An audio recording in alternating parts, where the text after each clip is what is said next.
Hello people, how's it going? Scotty. I'm no communist, I'll tell you that right now. I believe a man should own his own house and car and cow. I like this private ownership, I want to be left alone. Let the government run its business and let me run my own. So those of you may remember me doing a video a while back and it was called UKIP Myths Debunked, and I done it on this boy called Kamiya Bams. So a boy came along and asked me to do a video response to Kamiya Bams, and I done the video response on his video, and then I got a video response from Kamiya Bams. The problem is with Kamiya Bams was the very fact that in my video response, which was over about an hour long, I had touched upon largely on capitalism not being corporatism. I completely destroyed him on the entire argument, and when he went to do the video response, I got nothing back on that very issue. Instead, what he'd done was he swerved around it. So I hadn't heard from him for well over 2 years, and finally now he's gotten back with a new video. And surprise surprise, it's only came about after I had deleted all of my other videos. I wonder why. Coincidentally, after of course the debate between me and himself, he turned towards Libertarian Socialism, which contradicted everything that he had protested towards myself. This was the same person who called me an idiot for talking about deregulation of the economy. And that's exactly why there are regulations in place in order to prevent corporations from forming monopolies. This idea of a totally free market with no regulations whatsoever is completely fictional, and I'm glad that's the case. The mistake that he'd done was keeping his video there on his channel, and then saying he's no longer a Keynesian. He's now, of course, a libertarian socialist. Because in that video, he mentions his support of the government regulation, and talking about if it isn't for government regulation, oh, wherever would we be? We would all be exploited, and of course we would face monopolies. This of course contradicts everything that he now supports, because he now supports what you call libertarian socialism, an oxymoron. If you don't understand what it means he supports socialism without a government. In other words, this is what anarchism means. It means to have socialism without a government. Okay? This means he supports anarchy. But the problem is the very fact that his socialism cannot exist without a government. One of the goals, of course, of socialism is to abolish all the means of private ownership. After all, private ownership is what's representative of capitalism. The problem with socialism is, however, theoretically, it's all nice to try and aim for complete nationalisation. However, it never turns out that way in the real world, because the real world is not the same as the theoretical world. The real world is different. That's why, let's say I write a book called The Theories of How Pigs Can Fly. What's the problem? The problem is that the real world defies me. The problem is the very fact that I cannot ignore the laws of gravity. That's the problem. And this is the problem with what we call idealist socialists. Idealist socialists live in a dream world. They ignore praxeology. And here's an example. Look around you to all of the people who are demanding higher paid wages. There's even a lot of socialists out there today who are demanding higher paid wages. And what's the problem with that? Well, this contradicts his libertarian socialism in the real world, because his libertarian socialism is aiming for a moneyless society that's classless. And the very problem with that is the very fact that people don't want to work for free. People want to work for a wage. That's the problem. But that's right, Kamiya Bams is there to call me a deluded idiot. Camilla Bams is the same person who calls me the nutcase. So what exactly is the problem with libertarian socialism? The problem is, ladies and gentlemen, with libertarian socialism is the very fact that it seeks to abolish the means of private ownership. That means taking away private ownership of land and, of course, private ownership of business. And the only way you can get people into a collective group is by using the means of force. But these people seem to believe that they can somehow, you know, rid the government, and somehow we'll all come together in some happy land, and we'll all join together in communal ownership. We'll all share together, and there will be equality. That's always been the goal of socialism. It's always been the goal of equality. But how do you ensure that without a central planner? The problem is, ladies and gentlemen, you really cannot, you know, eradicate the state and then expect there to be no central planner. After all, who's going to ensure there's going to be equality? And at the end of the day, what does socialism seek to do? It seeks to prevent individuals having their own private business or their own private land. By seeking to prevent, you're going against the very meaning of the word liberty. So in his recent video in response to my top 10 reasons why Nazi Germany was socialist, he goes on calling me a right-wing this and an idiot this and an idiot this, that and the next thing. And then he points out about the, you know, Nazis marching under red banners and flags. But calls me the idiot because the fact that I linked this to socialism. The problem with that very argument is the very fact that this was connected to socialism, and the most important key point is the very fact that in my blog post I pointed out that the Nazis had, of course, marched under red banners and flags on May Day.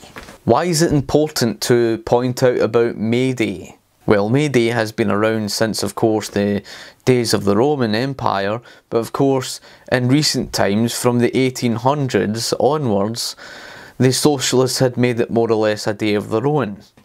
It's a day of anti-capitalism. You can check out the link below on the Socialist Review, who even point this out themselves about May Day.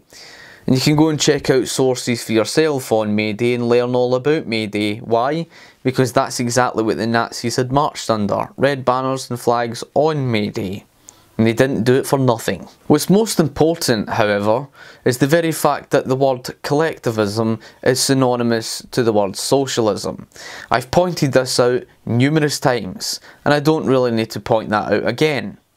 So what I'll do is I'll read out the definitions of collectivism and, of course, socialism. Collectivism. The principles or system of ownership and control of the means of production and distribution by the people collectively, usually under the supervision of government. That's collectivism. Socialism. A system or condition of society in which the means of production are owned and controlled by the state. And 2. Any of various theories or systems of social organisation in which the means of producing and distributing goods is owned collectively or by a centralised government that often plans and controls the economy. Again, let's revert back to collectivism. The principles or system of ownership and control of the means of production and distributing by the people collectively. What's the most important key point here? Well, the most key important point of the issue is that both socialism and collectivism both mean that production is in the hands collectively. Now, whether that's talking about the people collectively or through the means of the government collectively, production is owned and controlled by the people or the state collectively, and of course, this is what it means by collectivism and socialism. They're both synonymous. Oh look, someone on YouTube trying to reconcile the fact that their arguments are shit by appealing to the dictionary. Definitely didn't see that one coming. Not necessarily. There is a meaningful distinction to be made between nationalisation and collectivisation. If an industry is nationalised, then it's controlled by the state. If an industry is collectivised, that means that it's directly managed by the workers in that industry. The word socialism has been used to describe both of these things, and you've simply ignored this completely. Collectivism. The principles or system of ownership and control of the means of production and distribution by the people collectively, usually under the supervision of government. That's collectivism.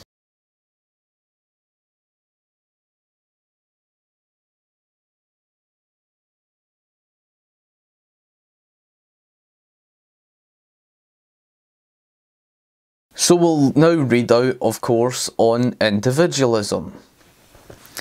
A doctrine advocating freedom from government regulation in the pursuit of a person's economic goals. In other words, it basically and simply means individuals' liberty to seek their own economic goals and paths from the government. So ask yourself this, ladies and gentlemen. Was Nazi Germany individualist, or was Nazi Germany collectivist? Well, ask yourself this. Who was it that planned the economy? Who was it that organised the economy? Who was it that managed the economy and controlled it? Who was it that strongly regulated private business? Think. This was the same Nazi Germany where we saw the likes of education that was nationalised, healthcare that was nationalised, the automobile industry that was nationalised, churches were nationalised, the banks were nationalised in, of course, Austria. But of course, we'll ignore all that. What I'll leave you with, ladies and gentlemen, is of course a video by Kitty Werthmann. This old lady was a survivor from Nazi Germany, from Austria, and she will tell you in her own words it was socialist. And don't be surprised that, of course, if they call her a liar. You know, this is the type of people they are. They don't care about, you know, facts, reason and logic. After all, this comes from the same Camille Abams who came out and said this. Scotty M is an extremely vulgar right-wing libertarian on YouTube. Those of you who remember my exchange with him back when I was a liberal will understand that this person is so immune and impervious to facts, reason and thinking. So here we have the definition of individualism again. And this time we'll read this one. A doctrine holding that the interests of the individual should take precedence over the interests of the state or social group. Ask yourself this, ladies and gentlemen, after you've seen this definition of individualism. Was that Nazi Germany? Do you honestly believe that Nazi Germany was some sort of movement where the state was nothing other than a servant to the individuals of society, meaning the people? Where the people had economic independence to pursue their own economic goals and paths? Is that honestly what you believe, ladies and gentlemen? If Adolf Hitler was such a individualist, could you please explain to me why Adolf Hitler had nationalised all of those things and of course come out and said to his associate, we must find and travel the road from individualism to socialism without revolution? Ladies and gentlemen, that is the very reason why I cannot take this boy seriously. I cannot take the boy seriously because the last time I ran him so far into the ground on the Industrial Revolution that he contradicts himself now. This was the same Camille Abams, now under the name of Libertarian Socialist Rants, who was going on about the exploitation during the factory years of the Industrial Revolution. Well, there's a very big problem with that. His support of libertarian socialism is now contradicting everything that he claimed about the factories, about the, you know, children being exploited in the workplace. So no, I cannot take Camille Abam seriously. Not when he believes that he can take away the government and somehow everybody will all come together collectively.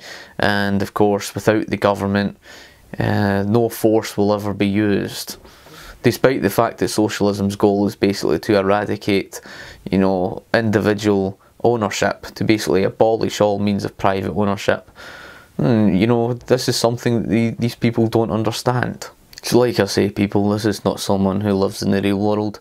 At the end of the day, it's all well saying about community ownership of the means of production, but in reality, when you put socialism into practice, it's just like if you write a book called The Theories of How Pigs Can Fly, the laws of gravity will defy you. Well, it's no different to socialism. It's just a case of that, of course, when it comes to praxeology, praxeology defies socialism, and it's one of these things that you see people around you demanding higher paid wages, and these deluded nutcases seem to think that they can have their socialism without a government and somehow everybody will just work for free. Somehow people just voluntarily will all just come together for the sake of it and, you know, join together for this communal ownership, which is just, it's all nonsense. And another thing is the very fact that in order to carry out the distribution, which socialism is defined by central planning, he seems to think that this can all just happen magically, you know, just by the snap of the fingers. Doesn't even take into consideration that everybody all has different views and it'll all go their own ways, which will just basically destroy his whole utopia.